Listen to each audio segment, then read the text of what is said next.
विपर्य किंवा विपरीत भावना त्याला म्हणतात की जे आधी दृश्य प्रपंच सर्व सत्य आहे आणि जीव ब्रह्माचा भेद सत्य आहे, अशा प्रकारची जी बुद्धी किंवा अशा प्रकारचं जी ज्ञान त्याला विपर्य किंवा विपरीत भावना म्हणतात. आणि ही विपरीत भावना निधिध्यासनाने निवृत्त होते. अशा प्रकाराने हे जे श्रवण मनन आणि निधिध्यासन हे ज्ञानाला प्रतिबंध जे असतात, कोणते प्रमाणा संभावना, प्रमेय संभावना आणि विपरीत भावना यांचा अनुक्रमे श्रवण मनन आणि निधिध्यास या प्रतिबंधाच्या निवृत्तीद्वारा परंपरेने अपरोक्ष ज्ञानाची साधना आहे असं सांगितलं. आता अपरोक्ष ज्ञानाचं साक्षात साधन काय ते सांगतात. अपरोक्ष ज्ञानाचं साक्षात साधन हे अपरोक्ष ज्ञानाला हेतू किंवा कारण. जीव ब्रह्मैक्य अपरोक्ष ज्ञानात प्रत्यक्ष हेतू म्हणजे कारण श्रोत्राशी महावाक्याचे संबंध रूप प्रथम श्रवण आहे. जीव ब्रह्मैक्य याचं जर अपरोक्ष ज्ञान व्हायचं असेल तर त्याला हेतू किंवा कारण काय आहे, तर श्रोत्राशी महावाक्याचे संबंध रूप प्रथम श्रवण. म्हणजे गुरुनी उच्चारलेलं जे तत्वमसी असं महावाक्य, त्या महावाक्याचा श्रोत्राशी संबंध होणार असं ते प्रथम श्रवण आहे की तत्वमसी महावाक्य त्यांनी उच्चारलं आणि श्रोत्याशी त्याचा संबंध झाला असता ते साक्षात जीव ब्रह्मैक्य ज्ञानाचं साधन आहे. श्रवण मनन निधिध्यासन ही नाही, त्याने काय होतं, फक्त प्रतिबंधाची निवृत्ती होते. म्हणजे गुरुनी केलेल्या महावाक्याचा उपदेश कानाने ऐकणे. श्रोत्राशी महावाक्याचं संबंधरूप श्रवण हे शब्द आपल्याला अवघड वाटतात. याचा अर्थ गुरुंनी महावाक्याचं उच्चारण केलं म्हणजे महावाक्याचा उपदेश केला आणि तो श्रोत्यांनी ऐकला, म्हणजे तो बहिरा नसला पाहिजे. खरं ऐकण्यात नाही त्याचा संबंध झाला. हा जो काय सांग ना, प्रविष्टवा कर्णरंध्रेन स्वानाम भाव धनोती शमलम कृष्ण सलिलस्य यथा शरद. म्हणजे हा तत्व ज्या मनुष्याला कान आहे आणि त्याला ऐकू येतं, ऐकणे, आणि त्याने त्याच्या अंतःकरणवृत्ती कानाबरोबर असली पाहिजे, नाहीतर तरी पण त्याला उपयोग होणार नाही. म्हणजे त्याचं कान आणि मन दोन्ही पाहिजे, ऐकणे. जर मन कानाचे संयुक्त झाले तर झालं नाही तर त्याला समजणार नाही. म्हणून जीव आणि ब्रह्म यांच्या अपरोक्ष ज्ञानाला साक्षात हेतू जर काय असेल तर श्री गुरूंनी उच्चारण केलेलं तत्वमसी हे महावाक्य आणि त्याचा श्रोत्राशी संबंध, आणि असं किती श्रोत्राशी संबंध रूप प्रथम श्रवण. पहिल्यांदा त्यावेळेला तो ऐकतो, याला म्हणायचं की हे साक्षात ज्ञानाचा हेतू आहे, म्हणजे अपरोक्ष ज्ञानाचा साक्षात हेतू आहे. वेदांत वाक्य दोन प्रकारची आहेत. त्यात काही अवांतर वाक्य व काही महावाक्य असतात. तिथं तुम्ही म्हणता की महावाक्याचाच उपदेश ऐकला पाहिजे, केवळ वेदाचा उपदेश असं म्हणत नाही. वेदामध्ये जो उपनिषद म्हणून भाग आहे, वेदांत ज्याला म्हणतात, त्या वेदांतामध्ये असणारे आणि महावाक्याच्या तत्वमसी अहम ब्रह्मास्मी प्रज्ञानम ब्रह्म आणि अयम आत्मा ब्रह्म. तर अशा प्रकारचा गुरुनी ह्या महावाक्याचा उपदेश केला आणि त्याचा जर श्रोत्याच्या श्रोत्राशी संबंधरूप प्रथम श्रवण त्या श्रोत्याला घडलं तर त्यापासून त्याला जीव ब्रह्मैक्य ज्ञान उत्पन्न होतं असं सांगितलं. तेव्हा हे वेदामध्ये येणारी वेदांत वाक्य दोन प्रकारचे असं सांगतात. ज्यात काही अवांतर वाक्य व काही महावाक्य असतात. म्हणजे वेदामध्ये येणाऱ्या वाक्याचे दोन प्रकार, काही अवांतर वाक्य आणि काही महावाक्य. ज्या वाक्यात जीवाचे किंवा परमात्म्याचे फक्त स्वरूप कथन केलेले असते त्यास अवांतर वाक्य म्हणतात. आता वेदामध्ये येणारे अवांतर वाक्य म्हणजे काय? ज्याच्यामध्ये जीव किंवा ईश्वर ते कसं आहे याचं फक्त स्वरूप कथन केलेलं असतं. पुढे जीव किंवा जीवाचं स्वरूप काय, ईश्वराचं स्वरूप काय. आपण पाहिलं की जीव म्हटलं की बुद्धी अधिष्ठान चैतन्य, बुद्धी अधिष्ठान चैतन्याचं त्याच्यामध्ये पडलेलं प्रतिबिंब. ईश्वर म्हणजे माया अधिष्ठान चैतन्य, त्याच्यामध्ये पडलेलं प्रतिबिंब ईश्वर. असं त्या जीवाचं ईश्वर हा सर्वज्ञ आहे, सर्वशक्तिमान आहे, अल्पज्ञ अल्प शक्तिमान आहे. अशा प्रकारचं जीवाचं किंवा ईश्वराचं स्वरूप त्याच्यामध्ये कथन केलेलं असतं. अशी वेदातली जी वाक्य आहे त्या वाक्यांना अवांतर वाक्य असं म्हणतात. ज्या वाक्यात जीवाचे किंवा परमात्म्याचे फक्त स्वरूप कथन केलेले असते त्यास अवांतर वाक्य म्हणतात. आणि ज्या वाक्यात जीव परमात्म्याची एकता प्रतिपादन केलेली असते त्यास महावाक्य म्हणतात. त्याच्यामध्ये जीव आणि परमात्मा हे दोन्ही एकच आहे की नाही. तत्वमसी महावाक्याने काय सांगितलं जातं? तत् आणि त्वम यांचा अभेद किंवा ऐक्य म्हणजे त्या दोघांच्यामधली एकता सांगितली जाते, म्हणून त्याला महावाक्य असं म्हणतात. जे प्रज्ञानम ब्रह्म याच्यामध्ये जीव आणि परमात्मा यांची एकता सांगितली जाते, म्हणून याला काय म्हणायचं? अवांतर वाक्य, महावाक्य. ज्याच्यामध्ये जीव आणि ब्रह्माची एकता सांगितली त्याला म्हणायचं महावाक्य. ज्याच्यामध्ये जीव आणि परमात्म्याचं फक्त स्वरूप कथन केलेले आहे त्याला म्हणायचं अवांतर वाक्य. वेदामध्ये किती प्रकारची वाक्य आहे? दोन प्रकारची वाक्य आहे. अवांतर वाक्याने फक्त ब्रह्माचे अस्तित्व रूपाने ब्रह्म आहे असे परोक्ष ज्ञान होते. आता जी अवांतर वाक्य आहे ना, तर त्या अवांतर वाक्यावरून फक्त सत्यम ज्ञानम अनंतम ब्रह्म सद्रूप आहे, ज्ञानस्वरूप आहे, अविनाशी आहे, आनंद रूप आहे असं त्याचं वर्णन केलेलं असतं. किंवा त्या ब्रह्मापासून येतो वायुमानी भूतानी जायंते, त्याच्यापासून प्राणीमात्र उत्पन्न होतात, प्राणीमात्र ज्याच्यामध्ये राहतात, प्राणीमात्र ज्याच्यामध्ये विलीन होतात, ते तू जाणून घे, ते ब्रह्म आहे असं ब्रह्माचं वर्णन केलं की नाही. पण ही वाक्य कोणती झाली? त्यामुळे आपल्याला काय कळलं की ब्रह्म आहे, ते सच्चिदानंद स्वरूप आहे असं त्याचं वर्णन केलं. म्हणून या वाक्याला कोणती वाक्य म्हणायचं? अवांतर वाक्य. त्याच्यामध्ये ब्रह्माच्या स्वरूपाचं कथन केलेलं आहे. पण ब्रह्म तू आहे की नाही, तत्वमसी असं मात्र त्याच्यामध्ये सांगितलेलं नाही. म्हणून ज्या वाक्यामध्ये जीव ब्रह्माची एकता सांगितली त्याला आम्ही काय म्हणतो? महावाक्य. तर मग आता सत्यम ज्ञानम अनंतम हे ब्रह्म असं वाक्य आलं त्याला कोणतं वाक्य म्हणायचं? अवांतर वाक्य म्हणायचं. अवांतर वाक्याने फक्त ब्रह्माच्या अस्तित्व रूपाने ब्रह्म आहे असे परोक्ष ज्ञान होते. अवांतर वाक्याने जे ज्ञान होतं त्या ज्ञानाला परोक्ष ज्ञान म्हणतात. त्याने फक्त काय करतं? आपल्याला ब्रह्म आहे, ब्रह्माची सत्ता, ब्रह्माचं अस्तित्व आहे एवढंच कळलं का मी ब्रह्म आहे असं कळलं. फक्त ब्रह्म एक आहे, त्या ब्रह्माचं स्वरूप त्या वाक्याने कथन केलं आणि त्याच्यापासून आपल्याला ज्ञान झालं. ते अपरोक्ष झालं का? जसं मीच ब्रह्म असं ज्ञान झालं का? नाही. म्हणून त्या ज्ञानाला काय म्हणायचं? परोक्ष ज्ञान. ज्याच्यामध्ये फक्त ब्रह्माचं अस्तित्व कळतं त्या ऐकी नाही त्याला म्हणायचं. ज्याच्यामध्ये ब्रह्माच्या अस्तित्वाचं किंवा सत्तेचं ज्ञान होतं त्याला म्हणायचं परोक्ष ज्ञान. ठीक आहे.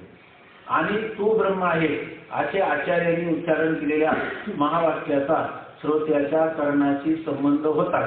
मी ब्रह्म आहे असे ब्रह्माच्या आत्मत्वाने श्रोत्यास अपरोक्ष अर्थात प्रत्यक्ष ज्ञान होते. आणि समजा आचार्यांनी सांगितलं की उपनिषदातलं किंवा वेदातलं वाक्य सांगितलं तू ब्रह्म आहे तत्व अशी असं सांगितलं आणि त्यांनी त्या वाक्याचं उच्चारण केलं. श्रोताशी त्याचा संबंध झाला. श्रोत्याचे जे श्रवणेंद्रिय आहे त्याच्याशी त्याचा संबंध झाला तर त्या ठिकाणी त्याला होणारं जे ज्ञान ते ऐकल्याबरोबर त्याला ज्ञान कळतं. तू ब्रह्म आहेस म्हटलं की मी ब्रह्म आहे असं त्याला ब्रह्माचं जे ज्ञान होतं त्या ज्ञानाला म्हणजे ब्रह्माचं आत्मत्व आहे. म्हणजे ते ब्रह्म आत्मा म्हणजे कोण? मी आहे की नाही. त्या ब्रह्माचा आत्मत्वाने म्हणजे ते ब्रह्म दुसरं तिसरं कोणी माझ्याहून वेगळं नसून तेच मी आहे, माझा आणि त्या ब्रह्माचा अभेद आहे ब्रह्म म्हणजे मी आणि मी म्हणजे ब्रह्म. आत्मा ब्रह्म, ब्रह्म आत्मा. अयम आत्मा ब्रह्म, अहम ब्रह्मास्मी. असं झालेलं ज्ञान कोणतं हे अपरोक्ष ज्ञान आहे. म्हणजे तत्वमसी महावाक्याचं उच्चारण झालं, श्रोत्याशी संबंध झाला असता त्याला होणारं ज्ञान हे अपरोक्ष ज्ञान आहे. आणि अवांतर वाक्याने होणारं ज्ञान हे परोक्ष ज्ञान आहे. तत्वमसी विद्या ब्रह्मानंदी सांग तेची झाला अंगे तुका. आता तुकाराम महाराज म्हणतात तत्वमसी विद्या म्हणजे ही तत्वमसी असं वाक्य गुरूंनी उच्चारलं आहे की नाही. त्याचं नाव काय तुम्ही म्हणाल कुठं तत्वमसी महावाक्य त्यांच्या गुरूंनी विचारलं. ते तर म्हणतात मंत्र दिला राम कृष्ण हरी. तर आपण चिंतन केलं राम म्हणजे तत् आहे की नाही, कृष्ण म्हणजे त्व आणि आशी म्हणजे हरी आहे की नाही. तुकाराम महाराज जे अशी म्हणतात ते स्वतः सांगतात ना तत्वमसी विद्या त्याचं ब्रह्मानंद मला प्राप्त झाला. तर मला तत्वमसी वाक्य ऐकल्याबरोबर गुरूंनी स्वप्नात उच्चारलं आहे की नाही. आम्ही तर इतके शूर वीर आहोत जागृतीमध्ये अनेक वेळा ऐकून सुद्धा आम्हाला निष्प्रतिबंध आनंद अनुभूती येत नाही. तुकोबारायची धन्य आहे की ज्यांना ते म्हणतात सत्यगुरु राय कृपामध्ये केली. गुरुनी सेवा मला काही सेवा घडली नाही परंतु त्यांनी मात्र माझ्यावर कृपा केली आणि ती कृपा केली ती सत्य सद्वस्तूचं मला आत्मत्वाने ज्ञान करून दिलं आहे की नाही. मंत्र दिला राम कृष्ण हरी अशा प्रकारचं सांगतात. फक्त त्यांनी सांगितलं होतं की काय पावशेर तूप मला द्या आहे की नाही. तर त्याचा मला स्वप्नामध्ये विसर पडला असं सांगतात. पडलेला विसर स्वप्ना माझी. हा भोजना मागती तुप पावशेर. पावशेर तुपाचं काय करायचं होतं त्यांना. पण पावशेर तूप म्हणजे हे जे अंतःकरण आहे ना मन बुद्धी चित्त आणि अहंकार त्याच्यामध्ये फक्त ते काय म्हटले ते गुरु फक्त मला पावशेर तूप द्या म्हणजे चित्त मला द्या आहे की नाही. तुम्ही जर मला चित्त दिलं पावशेर तर त्याच्या मोबदल्यात मी तुम्हाला काय देईल त्याच्यामध्ये तरी अवधान एक वेळे दिले आणि मग सर्व सुखाची पात्र होईल. सर्व सुख म्हणजे ब्रह्मसुखाला पात्र व्हा असं सांगितलं. तसं तुकोबारायांनी ते ऐकलं आणि ते म्हणतात तत्वमसी विद्या ही ब्रह्मविद्या ब्रह्मानंदी सांग परिपूर्ण अशा प्रकारचा ब्रह्मानंद मला प्राप्त झाला. आणि तो ब्रह्मानंद म्हणजे ब्रह्म असं असं कळलं त्याची झाला अंगे तुका आता आणि ते झाला अंगे तुका आता. म्हणजे ते तत्वमसी वाक्य ऐकलं अहम ब्रह्मास्मी असा माझा निश्चय झाला. मग मला झालेलं ज्ञान कोणतं हे अपरोक्ष ज्ञान. आणि ते कोणत्या वाक्यापासून झालं तर ह्या अवांतर वाक्यापासून झालं महावाक्यापासून झालं आहे की नाही असं सांगतात. आणि तू ब्रह्म आहे असे आचार्यांनी उच्चारण केलेल्या महावाक्याचा श्रोत्याच्या कर्णाशी संबंध होतात. मी ब्रह्म आहे असे ब्रह्माचे आत्मत्वाने हे लक्षात येतं ना. ब्रह्माचा आत्मत्वाने आत्मत्वाने म्हणजे ते ब्रह्म मी आहे असं ह्या ज्ञानाला काय म्हणायचं अपरोक्ष ज्ञान. श्रोत्यास अपरोक्ष किंवा प्रत्यक्ष ज्ञान. त्याला अपरोक्ष ज्ञान म्हटलं काय आणि प्रत्यक्ष ज्ञान म्हटलं काय सारखंच आहे. श्रोत्याशी करणं आता तुम्ही म्हणाल तर प्रत्यक्ष म्हणजे घटाचं जसं ज्ञान होतं तसं ब्रह्माचं ज्ञान होतं का तसं होत नाही. तर याच्यामध्ये फक्त त्याला त्या प्रत्यक्ष ज्ञान म्हणजे काय इंद्रियांनी घटासारखा पदार्थ पाहिला पाहिजे श्रोत्रेंद्रियांनी स्पर्श केला पाहिजे असं त्या ज्ञानाचं स्वरूप नाही. आपली वृत्ती आणि तो पदार्थ एका देशामध्ये आला की त्याला म्हणतात अपरोक्ष ज्ञान. आता पुढं त्याचं येईल परंतु याला काय म्हणायचं प्रत्यक्ष ज्ञान. प्रत्यक्ष ज्ञान सध्या याला काय म्हणायचं अनुभवाचं ज्ञान आहे की नाही. त्याच्याविषयी अनुभव म्हणजे त्याच्याविषयी आता काही संशय राहत नाही आणि विपरीत भावना होत नाही आहे की नाही. असं जर ज्ञान झालं तर ते ज्ञान काय झालं प्रत्यक्ष ज्ञान. आता इथे विषय थोडासा वेगळा आहे कारण ज्ञान झाल्यानंतर सुद्धा विपरीत भावना आणि असंभावना होते असं सांगतात. तरी तरी एवढंच घ्यायचं की तत्वमसी महावाक्य ऐकलं की त्या श्रोत्याला ब्रह्माचं काय होतं प्रथम श्रवणाबरोबर अपरोक्ष ज्ञान होतं का अपरोक्षच होतं अपरोक्षच ज्ञान होतं असा विषय काढला. श्रोत्याशी कर्णद्वारा गुरूंनी उच्चारण केलेल्या वाक्याचा संबंध न झाला तर ब्रह्माचे अपरोक्ष ज्ञान होत नाही. आता ही गोष्ट आपण कायम लक्षात ठेवायची ती अशी की आपल्याला जरी ही पंच ज्ञानेंद्रिय झाली असली दिली असली देवाने दिले इंद्रिय हातपाय कान तरी जर आपल्याला सर्वात जवळचं परमात्मा प्राप्तीचं साधन असलं तर ते म्हणजे देवाने दिलेले कान. म्हणून आपण कानाला खूप जपलं पाहिजे.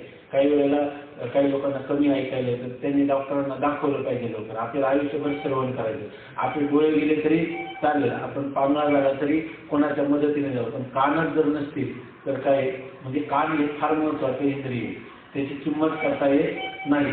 समजा आपण बहिरव होऊन जन्मला असतो तर मौली आपल्याला ज्ञान झालं असतं तर एखादा जन्म पुढं लागलाच असता.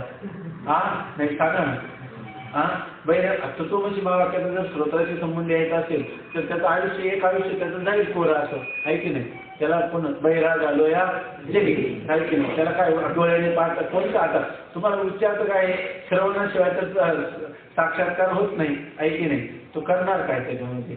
त्यांनी ग्रंथादी कारण किती अध्ययन केलं तर ते म्हणतात की तत्वमसी महावाक्याचं गुरुने उच्चारलेलं पाहिजे, आहे की नाही. स्वबुद्धीनं त्यांनी केलेले अर्थ, त्याला कुठं अर्थ आडला तर काय विचार नव्हतं, आहे की नाही. आता एखादा महाभाग कोणी असू शकतो त्याच्यामध्ये की त्याला तशा प्रकारचं चिंतन मिळालं, पण ही फार अत्यंत अवघड गोष्ट आहे, नाही का. तर याच्यामध्ये किंवा त्याला त्या जन्माचा प्रतिबंध होता, त्याचा प्रारब्ध शिल्लक होता असं समजावं लागेल. परंतु सर्वात मोठी गोष्ट आहे की हे जे एक एक इंद्रिय आहे हे किती अमूल्य किमतीच आहे.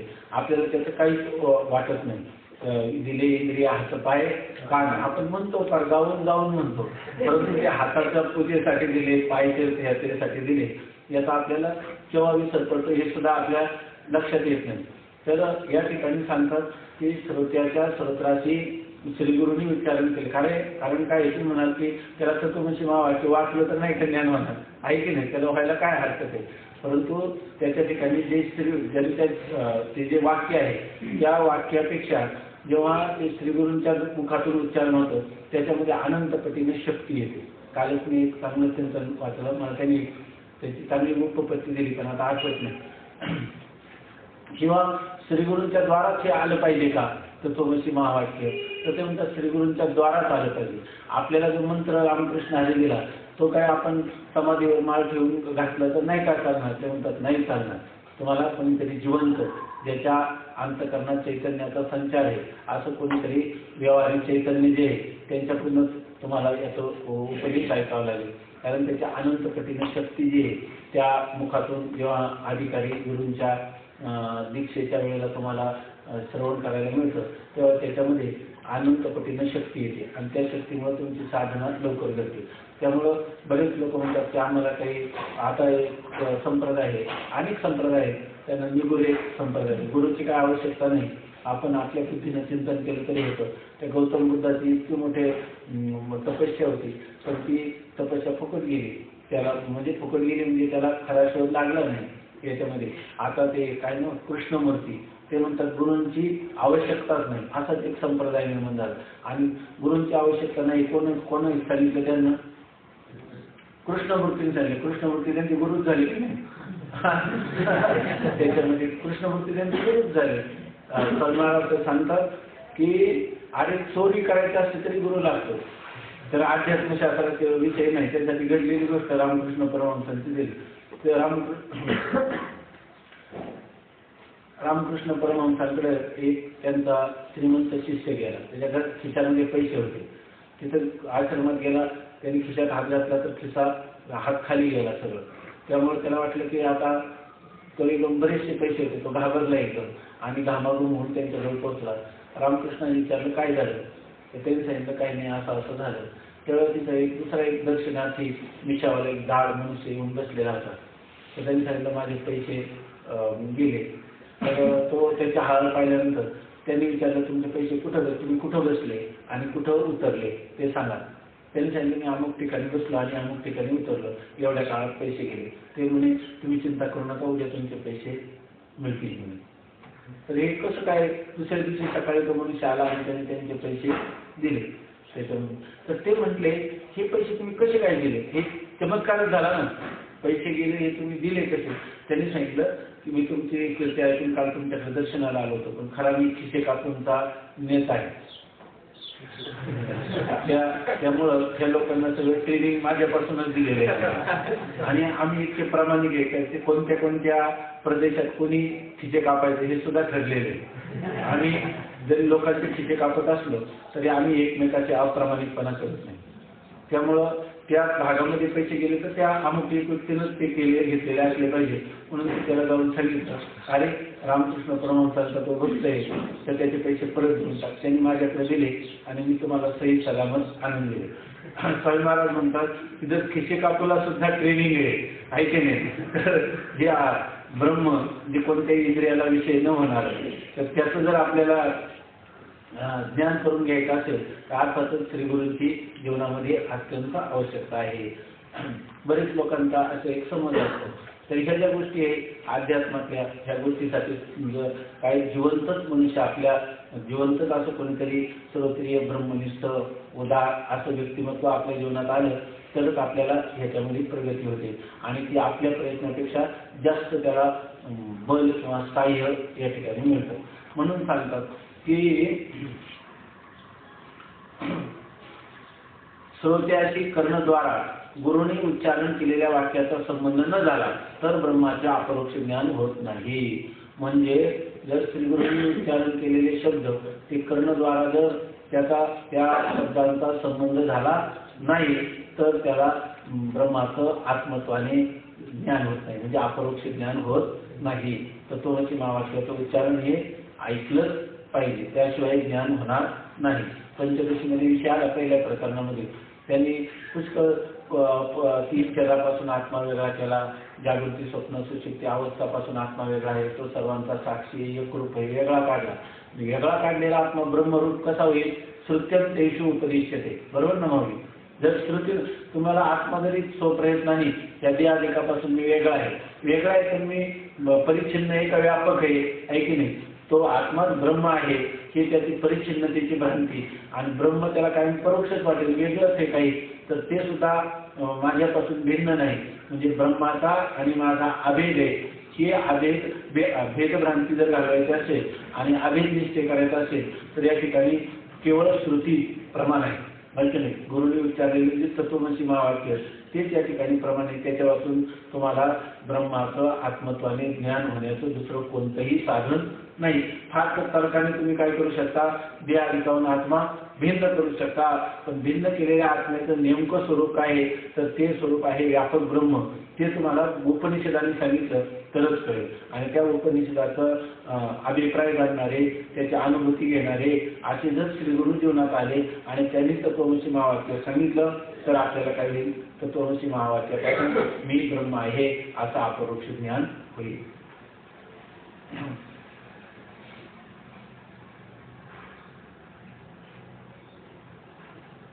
मी ब्रह्म आहे असे ब्रह्माचे आत्मत्वाने श्रोत्यास अपरोक्ष किंवा प्रत्यक्ष ज्ञान होते.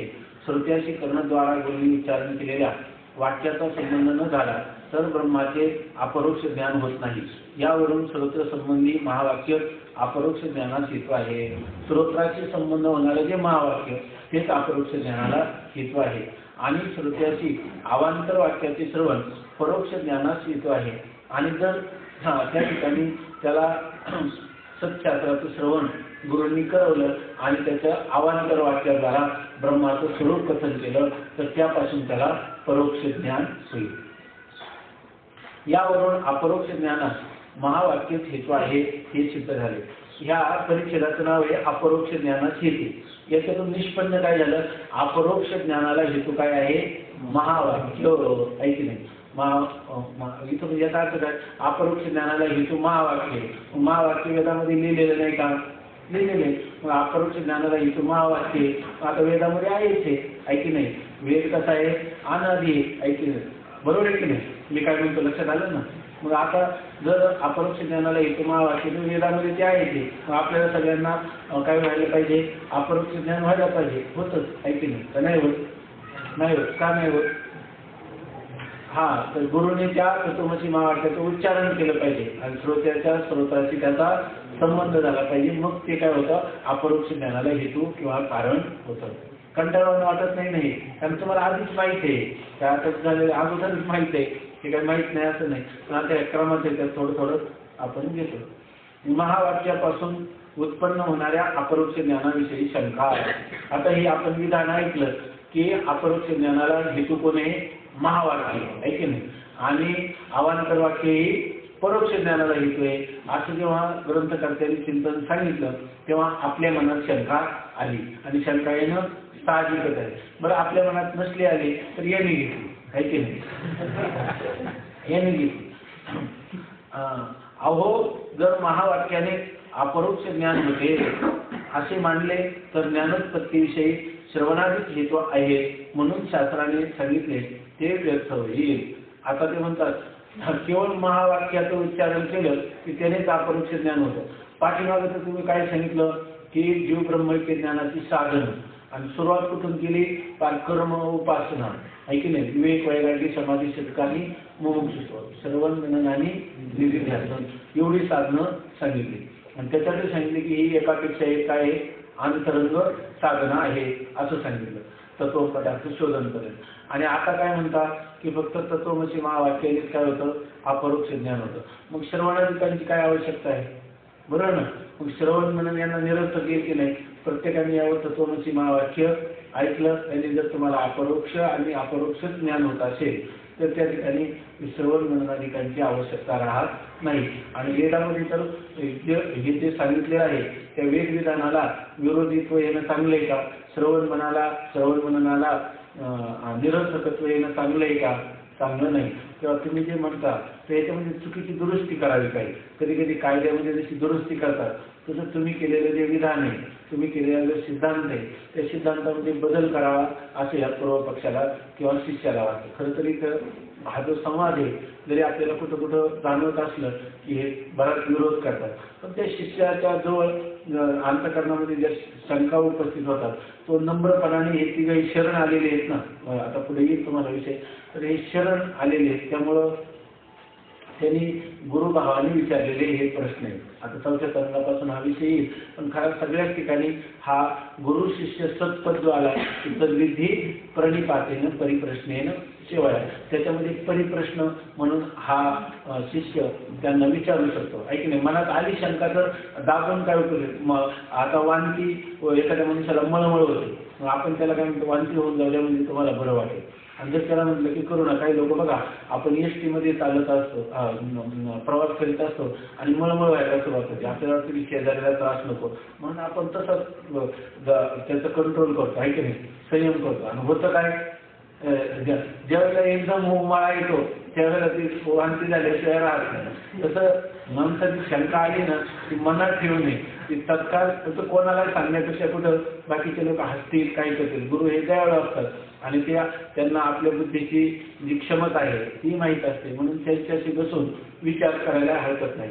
परंतु कसं मात्र आहे का तुम्हाला माहीत असं नाही विचारायचं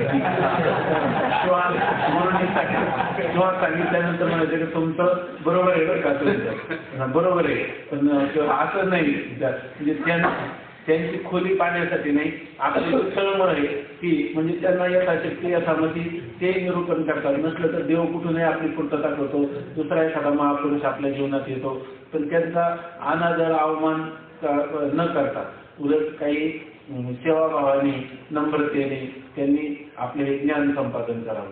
नाहीतर मी ऋषिकेशला गेलो होतो नेहमी सांगत असतं तिथे एक आपल्या आळंदीचे एक चांगले विद्वान गेले होते, नाव वगैरे विचारायचं नाही काही तर ते गेले ऋषिकेशला आणि तिथे जे आपल्या महाराष्ट्रातून गेलेले विद्यार्थी तिथे गेल्यानंतर ते बरेच शिक्षण घेतात. तिथं कोणी लघु शिकतं, कोणी वेदांत पाठ प्रस्थांतर हेपर्यंत शिकतात आणि मग यांना त्यांनी शिकवलेलं होतं काही वेळेला याच्यामध्ये. ते गेले की त्यांना ते जाणायचं होतं पण जाणताना त्यांना असं वाटलं की म्हणजे मग आपल्याला कमीपणा येईल म्हणून ते म्हणजे तो अद्वैत सिद्धी शिकला का सांग बरं ही कोणती कशी येते. सांगितले की त्यामुळे नाही अजून तुला कळलं नाही ते काही व्यवस्थित लागलं नाही जरा चांगलं चिंतन करू नका कारण तोपर्यंत यांनाच कळलेलं नसायचं. मग तो पुन्हा अभ्यास करून सांगायचं त्यांना कळतं म्हणजे आता बरोबर आहे त्यांना लक्षात. पण ते कधी कोणाला म्हटले नाही की मला हा विषय कळला नाही, तुला किती कळला सांग बरं, बरोबर सांग बरं. असं करून ते त्याचं ज्ञान जे आहे ते ग्रहण करत होते. हे जेव्हा त्या लोकांच्या लक्षात आलं मग त्यांनी उत्तर देताना बदल केला. त्यांनी विचारलं का तुला हे कळलं का, ते म्हणाले आम्हाला अजिबात कळलं नाही, तुम्हीच आम्हाला समजावून सांगा. असं जी ज्ञान ग्रहण करण्याची पद्धती नम्रपणाने स्नेहभावाने अशी.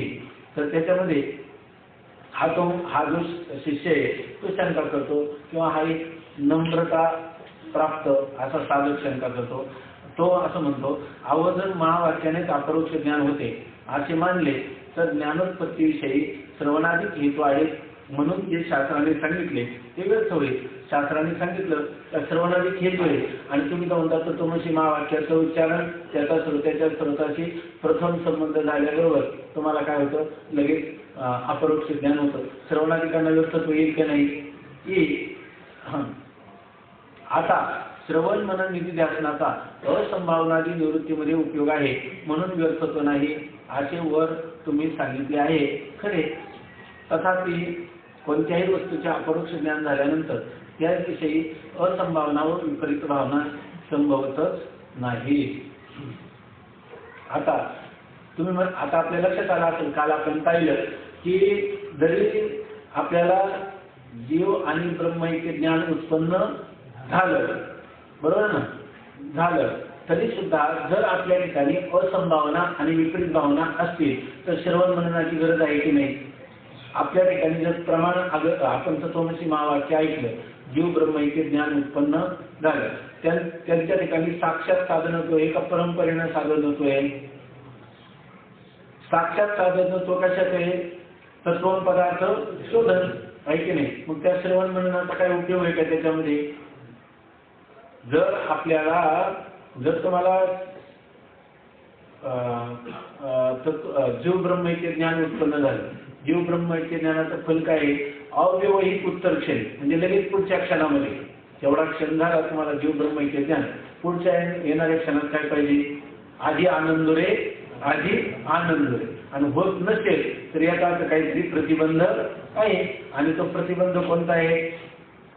तर तुम्हाला प्रमाण विवेद वाक्य ती कर्म उपासना प्रतिपादक आहे की जीव ब्रह्माची एकता प्रतिपादन करणारी आहे, ऐके नाही? म्हणजे कर्माने मोक्ष की ज्ञानाने मोक्ष, काय सांगतात नेमकं? अशी जर तुम्हाला शंका आली तर तुम्हाला काय करावं लागेल? पुन्हा श्रवण करणं आवश्यक आहे. की पुन्हा काय करायचं? की युक्तीने उपक्रम उपसंवाद पाहून वेदांत वाक्याचा तात्पर्य निश्चय केला पाहिजे, षड्लिंगादी करून, बरोबर आहे ना? तर तुम्हाला पुन्हा श्रवण करणं आवश्यक झालं की नाही? आणि जर तुम्हाला प्रमेय जे ब्रह्म, म्हणजे ज्याला आपण प्रमाण असंभावना, आपलं प्रमेय असंभावना म्हणतो, तर वेदांत शास्त्रामध्ये जीव ब्रह्माचा आदेश हा सिद्धांत आहे. तेव्हा जीव ब्रह्माचा आदेश सत्य आहे की भेद सत्य आहे, अशी जर तुम्हाला शंका किंवा संशय आला तर तुम्हाला मनन केलं पाहिजे. आणि जर जरी तुम्ही श्रवण केलं तरी तुम्हाला जर वाटत असेल, मनन केलं तरी मी जे आहे अशी जर विपरीत भावना होत असेल, जगत सत्य आहे, जीव ब्रह्माचा भेद सत्य आहे, असं दे आदी प्रपंच सत्य आहे, असं जर वाटत असेल ती कोणती भावना आहे? विपरीत भावना.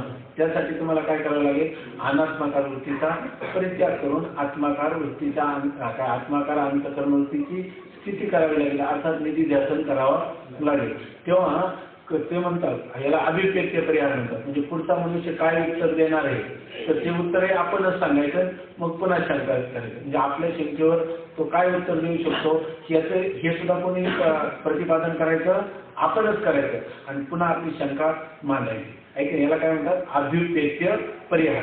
तो म्हणतो मी तुम्हाला आता शंका विचारली की काय महावाक्याने जर अपरोक्ष ज्ञान होतं तर श्रवण मननाधिकांना व्यर्थत्व होईल. पण याच्यावर तुम्ही कालच आम्हाला सांगितलं की श्रवण मननाला व्यर्थत्व येत नाही.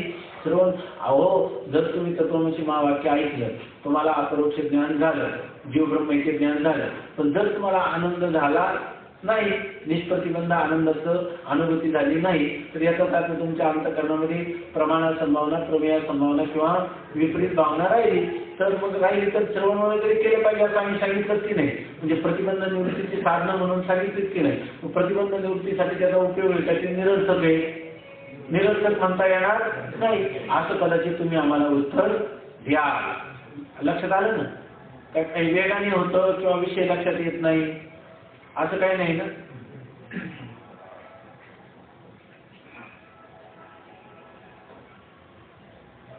आता सांगतात की श्रवण मनन निधिध्यासनाचा असंभावनादी निवृत्तीमध्ये उपयोग आहे, म्हणून व्यर्थत्व नाही, असे वर तुम्ही सांगितले खरे. तथापि कोणत्याही वस्तूचे अपरोक्ष ज्ञान झाल्यानंतर त्याविषयी असंभावना व विपरीत भावना संभवतच नाही. अहो तुम्ही म्हणाल की श्रवणमननाचा उपयोग आहे, अपरोक्ष ज्ञान झालं तरी प्रतिबंध राहतो आणि प्रतिबंधाच्या निवृत्तीसाठी श्रवणमननाचा उपयोगिता आहे असं तुम्ही कधी म्हणाल. खरं पाहणं असं कुठं झालं का? मनुष्याला एखाद्या गोष्टीचं अपरोक्ष किंवा प्रत्यक्ष ज्ञान झालं आणि मग त्याच्या मनात संशय किंवा विपरीत भावना झाली असं तर घडतच नाही. आपल्या व्यवहारामध्ये पहा, आता हे पुस्तक आहे याचं आपल्याला प्रत्यक्ष ज्ञान झालं आणि म्हणायला लागला की इथं पुस्तक असणं शक्यच नाही. अशी असंभावना होते का आपल्याला कधी? पुस्तक असणं शक्य नाही. अहो पुस्तक नाही हा घट आहे अशी विपरीत भावना तरी होते का कधी? तसं होतच नाही. तेव्हा जर तुमचं तत्वमसी महावाक्य ऐकलं आणि त्याने अपरोक्ष ज्ञान झालं तर माणसाला पहिल्यांदा असंभावना विपरीत भावनाच होणार नाही ना. आणि विपरीत भावना असंभावना झाली तर श्रवण मननाधिकांना काही नाही, व्यर्थत्व नाही. पण जर तुम्हाला विपरीत भावना संभवणं होणंच शक्य नाही आणि प्रमेय प्रमाण असंभावना होणंही शक्य नाही तर त्यासाठी श्रवण मनन निधी असण्याची आवश्यकताही राहणार नाही. मग श्रवण मननाला काहीतरी व्यर्थत्वच राहील किंवा व्यर्थत्वच येईल. लक्षात आलं ना? ज्यांना लक्षात आलं ते हात वर करा. मी पुन्हा एकदा सांगतो थोडक्यात. याचं असं म्हणणं आहे की जर मनुष्याने तत्वमसी महावाक्य ऐकलं की त्याला काय होतं, जीव आणि ब्रह्माचं आपलं जीव ब्रह्माचं ऐक्य जे आहे तर ते त्याचं होणारं जे ज्ञान आहे ते कोणतं होतं? अपरोक्ष ज्ञान होतं. मग अपरोक्ष ज्ञान जर झालं तर त्या वस्तूविषयी संशय येईल का माणसाला? नाही. आणि त्याच्या ठिकाणी विपरीत भावना होईल का? नाही. नाहीतर असं म्हणा अपरोक्ष ज्ञान झालं नाही. आता जर या पुस्तकाचं तुम्हाला अपरोक्ष ज्ञान झालं, आता प्रत्यक्ष ज्ञान झालं की नाही हे पुस्तक आहे, मग आता कोणाला वाटतं का की पुस्तक असेल ते नसेल? म्हणजे आता संशय निर्माण होतच नाही. तर हे पुस्तक नसून घट आहे असं विपरीत ज्ञान तरी होतं का आपल्याला व्यवहारामध्ये? नाही. आणि इथं तर ग्रंथकर्ते सांगतात की मनुष्याला तत्वमसी महावाक्याचं प्रथम श्रवणाबरोबर अपरोक्ष ज्ञान होतं आणि झालं तरी त्याला काय राहतं?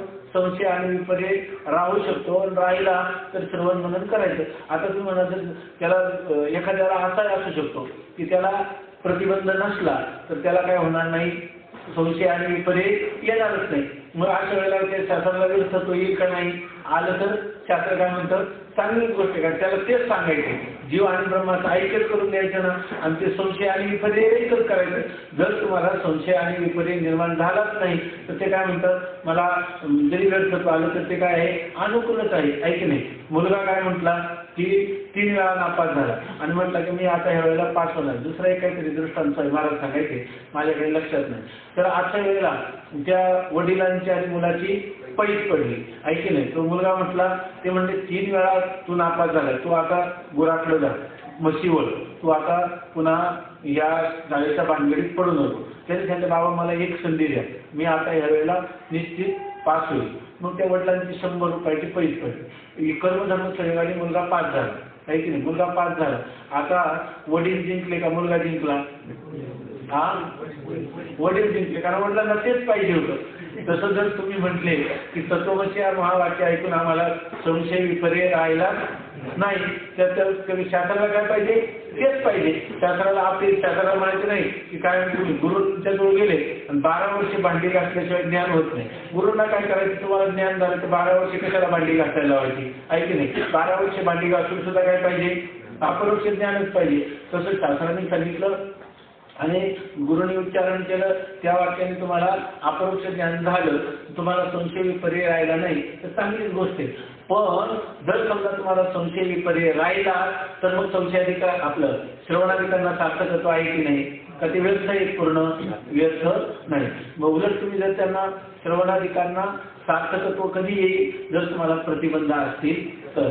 आता मग प्रश्न एवढाच राहतो आता की जर मनुष्याला प्रमाणा संभावना किंवा प्रमेया संभावना किंवा विपरीत भावना म्हणजे संशय आणि विपर्य तत्वज्ञान झाल्यानंतर जीव ब्रह्माचे ज्ञान झाल्यानंतरही संशय आणि विपर्य होऊ शकतो का? म्हणजे एखाद्या पदार्थाचं प्रत्यक्ष ज्ञान झाल्यावर माणसाला संशय येऊ शकतो का? ऐकी नाही. त्याचं विपरीत भावना होऊ शकते का? तर असं आहे की जरी एखाद्या पदार्थाचं अपरोक्ष ज्ञान झालं तरी त्याला संशय आणि विपर्य होऊ शकतो.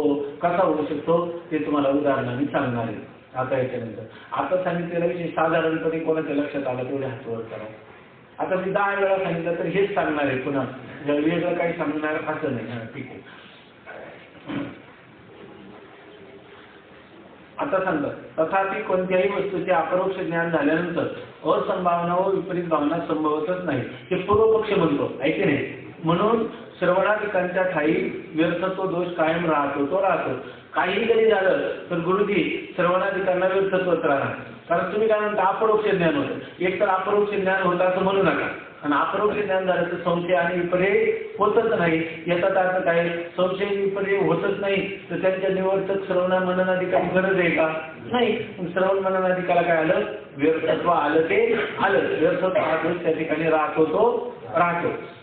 याकरिता केवळ वाक्य करून मग ते अवांतर वाक्य असो किंवा महावाक्य असो परोक्ष ज्ञान होऊन श्रवणाधिकांच्या साह्याने अपरोक्ष ज्ञान होते असे मानले असता श्रवणाधिकांना व्यर्थता येत नाही असे पुष्कळ ग्रंथकर्त्याचे मत आहे. मग तो म्हणतो यासाठी एक मार्ग काढला पाहिजे. गुरुजी तुम्ही चिंताग्रस्त होऊ नका, त्याच्यासाठी मी तुम्हाला एकदम मार्ग सांगतो. तुम्हाला श्रवणाधिकांना व्यर्थत्व येऊ द्यायचे नाही ना, मग ते मी सांगतो. असं करा की वेदामध्ये ही जी वाक्य आहेत ना, तर अवांतर वाक्य आणि महावाक्य या दोन्हींना मिळून काय म्हणतात, केवळ वाक्य. केवळ वाक्याचा अर्थ ते अवांतर असो की महावाक्य असो, ह्या वाक्यांचं श्रवण केलं का त्या श्रोत्याला कोणतं ज्ञान होतं, परोक्ष ज्ञान होतं. मग ते महावाक्य जरी ऐकलं तत्वमसी तरी त्याला काय होतं, परोक्ष ज्ञान होतं. आणि जरी तुम्ही अवांतर वाक्य ऐकली तरी कोणतं ज्ञान होतं, परोक्ष ज्ञान होतं. मग आता जर त्याला अपरोक्ष ज्ञान करायचं असेल तर मग त्याने काय केले, काय पाहिजे, आत्मावारे द्रष्टव्या, त्या आत्म्याचं दर्शन करायचं. तर दर्शन करण्यासाठी त्यांनी काय करायचं, तर श्रवण करायचं, नंतर मनन करायचं, नंतर निधिध्यासन करायचं. निधिध्यासनाच्या परिपक्व अवस्थेत त्याला समाधी म्हणतात किंवा त्याला साक्षात्कार होईल, ऐकी नाही. आणि मग त्या मनुष्य मुक्त होईल. म्हणजे याचा अर्थ प्रत्येकाने काय केलं पाहिजे, श्रवण मनन आणि निधिध्यासन केलं पाहिजे. जर प्रत्येकाला ते करणीय असतील, अनुष्ठेय असतील तर याचा अर्थ काय झालं, त्यांना व्यर्थत्व आलं नाही. ही शंका मी सोडवली की नाही, साधी गोष्ट आहे. तुम्ही फक्त एक आग्रह सोडून द्या की तत्वमसी महावाक्याने होणारं ज्ञान कोणते आहे, अपरोक्षच आहे असं म्हणू नका. तुम्ही काय म्हणा, त्या केवळ वाक्याने ते वाक्य मग अवांतर असो किंवा ते महावाक्य असो त्यांच्यापासून होणारं ज्ञान हे परोक्ष ज्ञान आहे. आणि जर त्याचं अपरोक्षामध्ये रूपांतर करायचं असेल तर तुम्ही काय केलं पाहिजे, श्रवण मनन आणि निधिध्यासन झालं. श्रवणाला कुठे व्यर्थत्व आलं का, उलट श्रवणाला नाही, श्रवण मनन निधिध्यासन सगळे काय लागले, त्या सगळे सार्थक ठरले, त्यांची आवश्यकता आहे असं सिद्ध झालं, आहे की नाही. किती बुद्धिमानी तो सांगतो. परोक्ष ज्ञान होऊन श्रवणाधिकांच्या साह्याने अपरोक्ष ज्ञान होते असे मानले असता श्रवणाधिकांना व्यर्थता येत नाही.